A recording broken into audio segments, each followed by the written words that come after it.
talakayan ko. So, yun nga po, lagi ko Mami, silang you are not only pinupuntahan. as a one team. You are a head crown leader, head advisor. Kailangan ng isang head advisor is automatically hindi team ang kinakausap.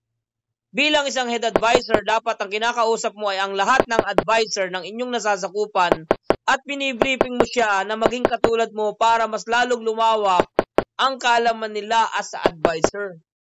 At higit sa lahat, hindi mo kailangan persahin ang sarili mo para pagtuunan ng pansin pati member nila kung halimbawa ang tamang proseso at tamang sistema ang ginagawa mo as a head advisor. Ay just to clarify lang sa inyong lahat, kayo ay heads. May pangalan at may posisyon. Ano ang posisyon na inyong i-advise at tuturuan, i-briefing, kundi ang inyong mga advisors sa nasasakupan ninyong team? Palagi kong sinasabi yan. May sequence ang lahat ng paggaganapan dito sa TFT.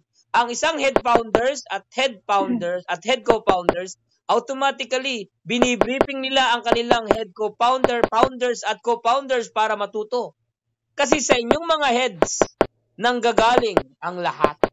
Sa inyong mga heads, nakasalalay ang lahat. Sa inyong mga heads, nakaatang ang responsibilidad para sila ay matuto. Alam niyo yon. Sana maintindihan ninyo. Ano? Mabuti na yung sinasabi ko. Yes, me. Saka kasi wala pa naman din po kaming grupo ng mga sa advisor kasi nga po, kagaya nga po ng sinabi po ni Mami dito sa kanina, kulang-kulang pa rin po yung mga official. Sa ngayon po, sa isang team pa lang po meron isang advisor. So kami lang dalawa, Okay. Kapag halimbawang ganun, mi, kinakausap, Mami, ang mga head crown leader mo. Bakit walang head advisor sa nasasakupan ng team nito? Kinakausap ang founders. And especially sa'yo, Mr. Buboy, you are disagree ba sa mga sinasabi ko at bakit naglalagay ka ng emoji galit ka? If you want to explain, come up. Pigbibigyan kitang mag-explain. Walang problema sa akin. Ayoko mag-tolerate dito ng may kakulangan. Hindi ko kailangan kayong pabibihin, o di kaya naman ay gawing baby dito sa live ko kung halimbawa naman nakasalalay dito ay ang inyong departamento.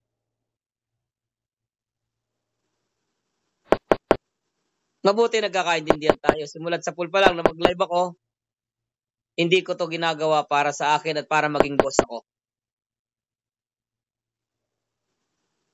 Walang problema sa akin kung halimbawang ayaw niyong makiisa. Hindi ako nanghihingi ng tinatawag na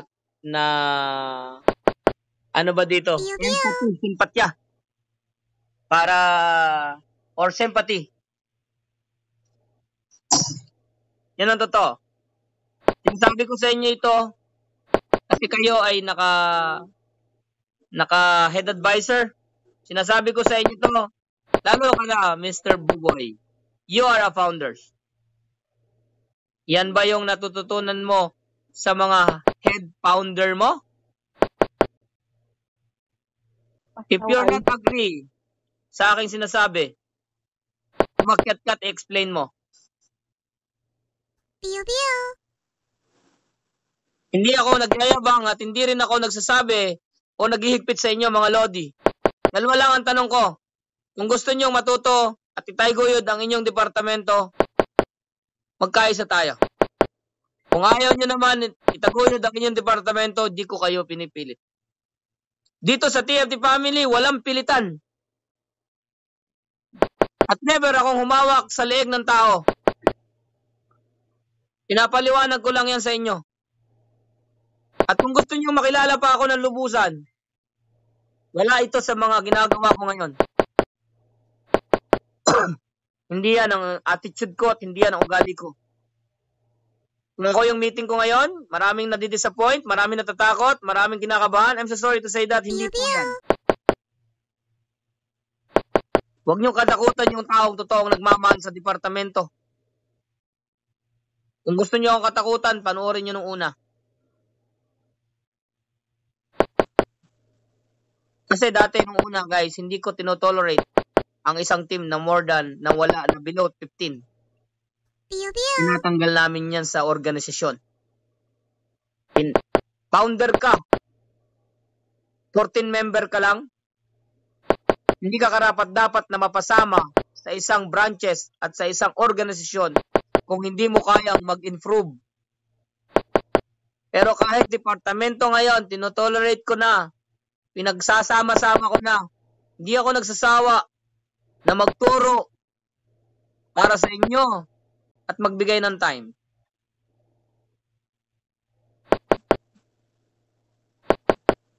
Eksakto. TFT6, balagbag. Hindi ako naglalaro dito. Kaya pasensya na kayo, department o especially sa head advisor, Smiley.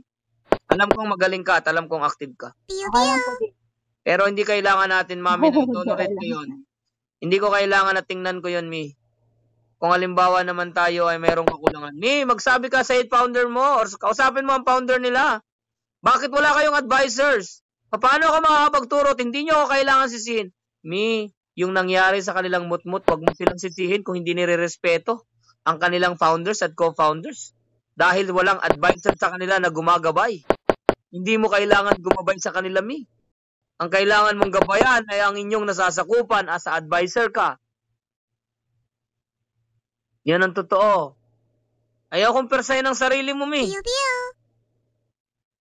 Kasi, ang tanging trabaho, trabahuin mo yung isang advisor mo. Yung mga extra natin na pagtatayo ng grupo, yan ay extra na lang ginagawa natin dahil sobrang time natin. Basic sa atin ang trabaho. Sabi ko nga, padaliin natin. Huwag natin hayaan na pahirapan ang ating sarili, mi. Huwag mong i-push ang sarili mo. Isabay natin sa tamang sistema. Sabihin ko sa iyo, mi, mabilis lang yan. Okay?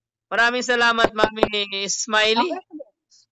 Pasensya na kung medyo nasabon ko yung isang founder mo dyan. Pero totally, kung magdadama siya at aalis siya, walang problema sa akin. Pero kung mag-i-stay siya, matututo pa siya at malalaman pa niya kung ano ang meron ba talaga kay TFT family. At pagkatapos nun, sumabay na siya sa akin. Lagi ko rin po yan na pagsasabihan kasi may pagka-attitude din po talaga yan. Wala namang problema doon, Ming, magkaroon ng isang attitude ng isang tao that give me a proof. Bigyan mo ako ng pruweba na ikaw ay mas ma-attitude pa. Kasi alam nyo kung bakit, guys. Kung kayo ay magaling, mahusay, at kaya nyong bumuo ng team mo, nakakapagpalakas kayo ng team mo, nakakapag-comply kayo sa isang head founder, nakakapag-comply kayo sa lahat ng trabaho ng TFT family, nare-response ninyo lahat ng kailangan ng TFT bilang isang founder, pwede na kayong sumagot. Pwede na kayong makipagbalagbagan sa akin. Pwede na kayong sumagot sa inyong head founders. Bakit? Kasi nagagawa nyo naman ang lahat ng trabaho sa TFT family. Walang butas na nakikita sa inyo. You deserve na magbigay ng suggestion. You deserve na makiisa sa mga meeting. You deserve na magsalita sa kada meeting. Pero kung wala kayong nagawa pa at may kulang at may butas pa ang inyong team, you are not deserved na hindi makinig. Hindi ka deserve na makinig pa sa mga na hindi ka makinig. Kailangan mo talagang makinig. Kailangan mo talagang ipilit ang sarili mo na makinig at pag-aralan lahat ng sinasabi ng mga crown leader sa inyo. Dahil wala pa kayong nagagawa sa inyong team. Sana aware kayo doon. Okay? Maliwanag ba yun? Maraming salamat, Mami Ismail. Thank you so much. At least hindi kayo absent. Pwede na po ba? Pwede po ba akong bumaba na kasi may meeting at attendance po kami, habol po kami sa update for bukas para po bukas. Oh, walang problema. Basta yung crown leader ninyo pag pinatawag dito, may nandito. Okay na. Okay po, thank you. You're welcome. Bye-bye.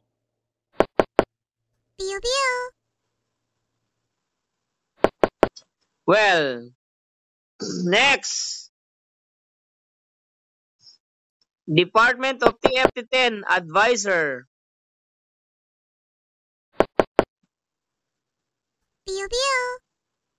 Oh, walang advisor at TFT10.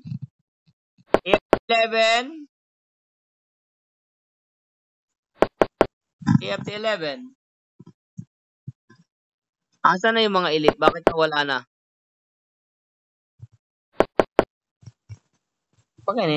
Isa pakin ko. TFT11.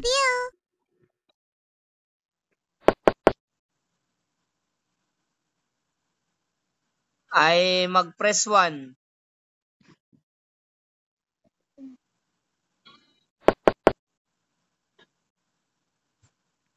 Lahat ng mga absent, Daddy Jack, paki-noted At paki-kompleto na rin yung mga crown nila, paki-update. Tatapusin natin to ng mas maaga tong meeting na to. Press 1, TFT11.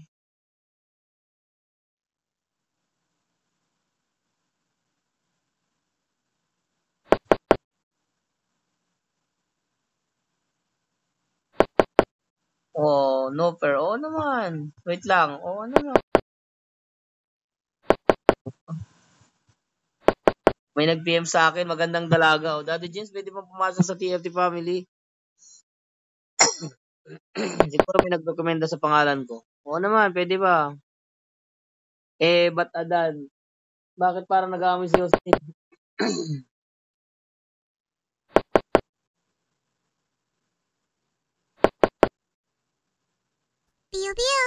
Okay.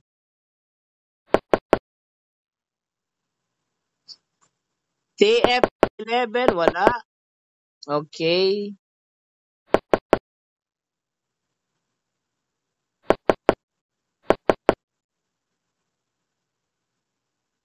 TFT12.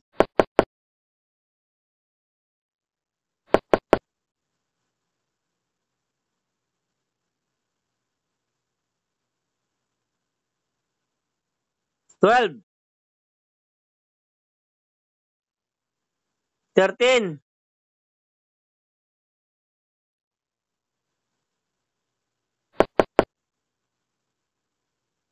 Okay. Busy. Okay, alam ko naman busy lahat yan. Well, sige, discuss natin lahat. Anong mga absent, I-discuss ko sa inyo lahat ng mga problema natin lahat.